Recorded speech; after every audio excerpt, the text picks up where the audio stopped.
جس ملک میں ناانصافی ہو، جس ملک میں ظلم، جور اور جبر روا رکھا جاتا ہو، وہ ملک کبھی بھی آگے نہیں بڑھ سکتا. وہاں کبھی بھی سکون اور کبھی بھی طمانینت نہیں آ سکتی. وہ ملک کبھی بھی اپنے پاؤں پہ کھڑا نہیں ہو سکتا جہاں انصاف کا دور دورہ نہ ہو. آج کل کہا جاتا ہے سستا انصاف. اسلام سستے انصاف کی بات بھی نہیں کرتا، اسلام مفت انصاف کی بات کرتا ہے. ہر شخص کی دہلیز تک انصاف پہنچے. اور اسلام نے انصاف کے تقاضوں کو اس انداز سے پورا کیا کہ میرے اور آپ کے آقا و مولا کے دور ہمایوں میں بنو اسود کی ایک خاتون چوری کر لیتی ہے اور اس کے ہاتھ کٹنے کا حکم ہوتا ہے، تو حضرت اسامہ بن زید رضی اللہ تعالی عنہ کے ذریعے سے حضور سے سفارش کی جاتی ہے کہ یہ قبیلہ نیا نیا اسلام لایا ہے، ان کی خاتون کا ہاتھ کٹ گیا تو کہیں یہ اسلام سے ہٹ نہ جائیں، تو کوئی نرمی برت لی جائے.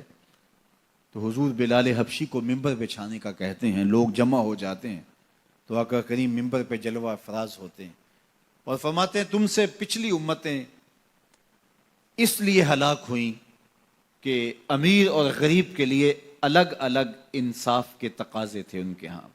فرمایا میری شریعت میں ایسا نہیں ہوگا. اور پھر ایک تاریخی جملہ میرے حضور نے ارشاد فرمایا کہ اگر میری بیٹی بھی چوری کرتی میں محمد اس کا بھی ہاتھ کاٹتا.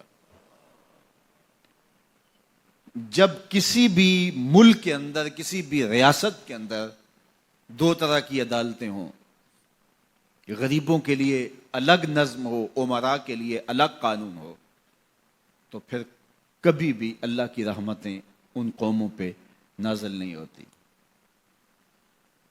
آج تو جیل کے اندر بھی الگ الگ خانے موجود ہیں، تھانوں کے اندر بھی غریب مار دیا جاتا ہے، اس کی کھال ادھیڑ دی جاتی ہے، وہ اونچا سانس نہیں لے سکتا، اور با اثر لوگ تھانوں میں بھی دامادوں کی طرح رہتے ہیں اور وہاں بھی انہیں مہمانوں کی طرح رکھا جاتا ہے. اور عدالتوں میں جو ہوتا ہے وہ کسی زمانے میں کہتے تھے کہ وکیل کر لو، اب کہتے ہیں جج کر لو. انصاف کا جس طرح دن دہاڑے خون ہوتا ہے اور عدالتوں اور کچہریوں کے اندر جو عدل و انصاف کا قتل عام ہوتا ہے وہ کس سے مخفی ہے؟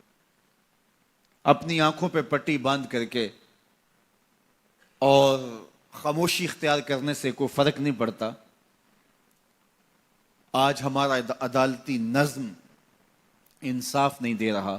اگر ہم چاہتے ہیں کہ یہ ملک آگے بڑھے اور مستحکم ہو